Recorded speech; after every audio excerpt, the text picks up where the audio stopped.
Hey guys, Nev Lappert here from Snowboard Addiction. We're up here on a beautiful sunny day, and this tutorial is all about the 8 most common grabs for you to learn on a snowboard.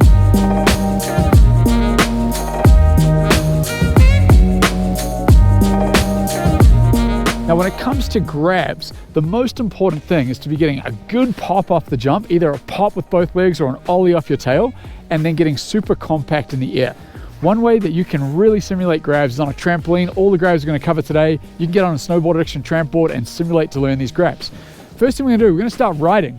And what I'm going to do is I'm just going to ride, and I'm going to get real low and start grabbing my board. So I'm going to start by turning on my heel edge and grabbing on my heel edge. And I'm grabbing right now what's called an indie grab. So an indie grab would be my backhand on the toe edge of my board. That's an indie grab. Now you can do the exact same thing with your front hand. It would become a mute grab. So if you grab your toe edge while you're riding, that becomes a mute grab. Now what I'm doing is I'm just practicing getting really low, because in a minute we've got our first park jump coming up. Small park jump here. Indie grab is going to be my backhand grabbing the toe edge of my board between my feet. Once you know the size of this jump, make sure you get a really strong pop. You got to get compact in the air. So here I go. Getting an ollie off that jump, indie grab, and land. Now indie grab is probably one of the first grabs that you're going to learn. So the other front edge grab is called either a mute grab or a whittle grab. You're basically taking your front hand, grabbing on the toe edge of your board between your feet. I'm going to ride it now and do a mute grab. And then we got another jump straight after it. So I'll do a melon grab afterwards. So here we go. Jumping off this jump with a mute grab, and then I'm going to do a melon grab. Melon grab is where you're using your front hand on the heel edge of your binding. So it's toe edge versus heel edge.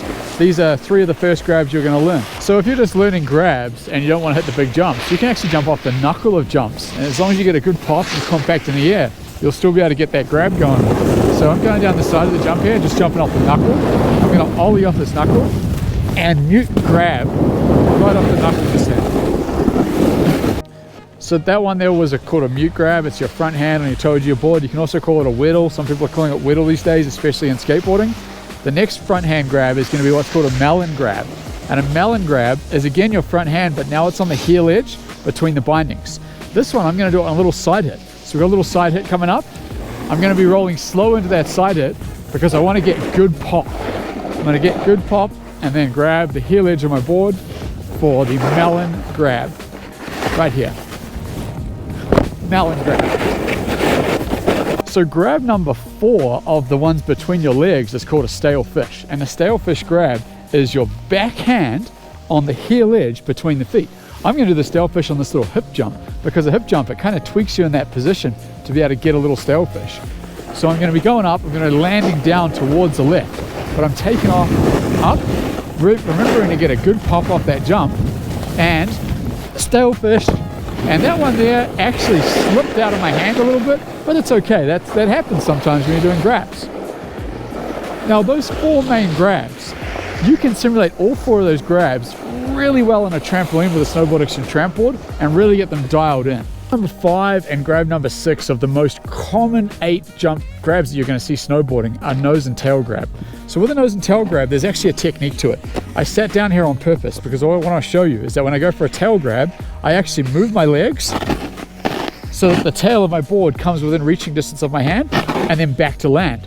Same thing for a nose grab. You actually move one leg down, one leg up, grab the nose, release, back to land. So you're not reaching with your upper body, you're actually moving a lower body to be able to get the nose and tail grab. That's what makes nose and tail grabs actually a tiny bit harder than those 4 main grabs. We've got a 2-pack of jumps here, and what I'm going to do is I'm going to do a nose grab on the first jump, tail grab on the second jump. What I want you guys to do is watch my legs. That's not my upper body reaching for these grabs. It is my nose coming within reaching distance of my hand. So as I come off that jump, I actually lift the nose of my board up. Same thing for the tail grab. I'm going to lift the tail of my board up to be able to get that tail grab. Now, so a nose grab and a tail grab, I grab 5 and grab 6 of the 8 most common grabs that you'll see on a snowboard. So now that we've accomplished the 6 main grabs that you'll see, I'm going to go into grab 7 and 8. Grab 7 is what I would say is the most popular grab in all of snowboarding. It's called the method grab. It kind of looks like this in the air. You're tweaking it up behind your back, grabbing melon, and twisting into a shifty. That is what your method grab looks like. We've got a little hip jump in front of us, and a hip jump is a cool place to do a method because it kind of puts you on that angle where you get that backside shifty extension. So you'll see right now, I'm going to jump off this hip, the spine jump, and I'm going to be landing into the right-hand side. But I'm going to do a method as I go up it. Method, landing into that new direction. Now a method is one jump that works super well to simulate on a trampoline. You can practice it over and over and over to be able to get that extension. Grab 8 in this vid is called a Japan grab. Now Japan's not necessarily one of the most 8 common grabs, but after you get past those 6 main grabs, there's so many different varieties. What a Japan grab is where you grab either a mute grab or weddle grab, which is the same thing, but you tweak it up behind your back in the air. So it's a way to really add style to grabs. This is what it looks like. So you want a little bit more air to do these grabs because you want to have the time to be able to do the trick. So here I go. So I grab the toe edge of my board with my front hand and then tweaked it up behind my back in the air. That's a Japan grab. This video is 8 of the most common grabs that you will see out there on snowboarding. You really should try to master as many of these grabs as you can to make you a well-rounded snowboarder. And I'd highly recommend getting on one of the Snowboard Action tramp boards to learn some of these different grabs because it's easier to learn it on a tramp. You'll take it to the mountain and you'll be able to do them faster. This is Nev Lapwood from Snowboard Addiction. Our goal is to improve your riding.